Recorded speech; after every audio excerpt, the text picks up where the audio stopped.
প্রথমে আমরা এই ভিডিওটা দেখে নেব, তারপরে ভিডিওটার ফানি কমেন্ট নিয়ে আমরা चलिए शुरू करते हैं। রেসিপি হচ্ছে আমার আমুলের গোল্ডের দুধ থাকে, মিল্ক মেড থাকে, আদা থাকে, এলাচ থাকে, তোমার তেজপাতা থাকে, একটা সিক্রেট মশলা থাকে।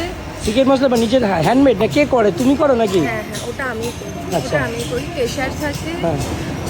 তোমার রিয়েল রোজের যে ফ্লাওয়ারটা সেটা থাকে, মানে রোজ থেকে রোজের কালারটা চেঞ্জ হয়ে যায়, পাপড়ি কালারটা চেঞ্জ হয়ে যায় ফুটতে ফুটতে। তো ওখান থেকেই রোজ কেশরটি, মানে আমি নামটা ভেবেছি আর রেসিপিটা আমার পার্সোনাল। control উদয়। সোনার কাছে কি বন্ধ আছে এখন? এটা কোন পড়ছে ব্রা? ওনার কাছে চা খেতে গেলে পকেটে কন্ডম নিয়ে যাবেন সবাই। এটা চা নাকি বিরিয়ানি রেসিপি বুঝতে পারলাম না। বলছি আমার আমুলে গোল্ডের দুধ থাকে, দোকানে খাওয়ার সাথে কি শোয়ার ব্যবস্থা আছে নাকি? আমি একদিন এইভাবে চা বানাবো।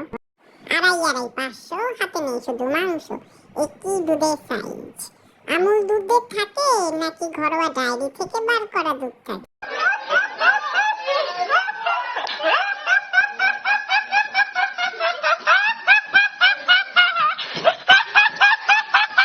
দিদি সিক্রেট মশলা তো সামনেই দেখা যাচ্ছে। শাড়িটা ঠিকভাবে পরো। বলছি দিদি বার এক দিচ্ছ নাকি চায়ের? দাদা মনে হয় চায়ের জন্য দুধ আনতে গেছে। তোর নিজের মুখটা আয়নায় দেখেছিস? ও কাপড়টা ঠিক পরেছে, আপনার দৃষ্টিভঙ্গি খারাপ। নিজের গোলাপ ঢোকাতে ভুলে গেছে। আমুল দুধের দুধ দেখতে